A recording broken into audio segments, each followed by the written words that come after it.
సింహరాశిలో ఏ నక్షత్రాలు వస్తాయనగా మఖా నక్షత్రంలోని 4 పాదాలు, పుబ్బా నక్షత్రంలో 4 పాదాలు, ఉత్తరా నక్షత్రంలో 1 పాదం కలిపితే సింహరాశి.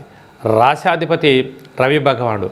రాశిలోని కేతు సంచార స్థితి ఉండడం వలన ఓపిక, పట్టుదల, సహనం, ఓర్పు చేత, నైపుణ్యం చేత రాజగౌరవాన్ని కూడా పొందబోతారు. లేక పంచమస్థానంలో రాశాధిపతి రవి, రుణరోగ శత్రుకారకుడు కుజుడు, బుద్ధికారకుడు బుధుడు, రవి బుధుడు కలిసి ఉండడం వలన బుధాదిత్య రాజయోగం.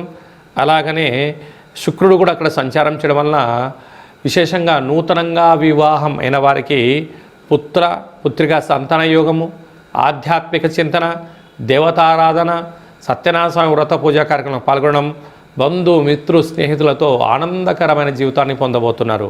ప్రభుత్వ ఉద్యోగ ప్రయత్నం చేసేవారికి ఇది చాలా మంచి కాలము.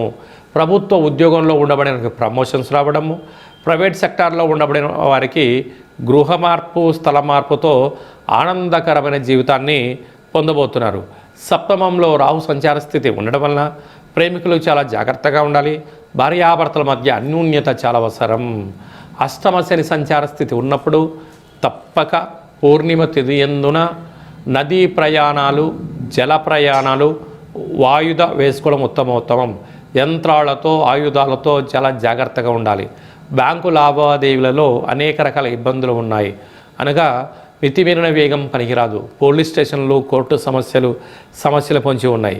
ఏకాదశిలో గురు సంచార స్థితి ఉండడం వల్ల దత్తాత్రేయ స్వామివారి యొక్క దర్శనం, శ్రీ మేధా దక్షిణామూర్తి స్వామి యొక్క మంత్ర పారాయణం, రుద్రుడికి అభిషేకం చేసుకోవడం, అలాగనే తెల్ల జిల్లేడు పుష్పాల చేత మహాదేవుడికి లేక విఘ్నేశ్వర స్వామివారికి అలంకరణ చేయడం వలన గ్రహదోషం తొలగిపోతుంది.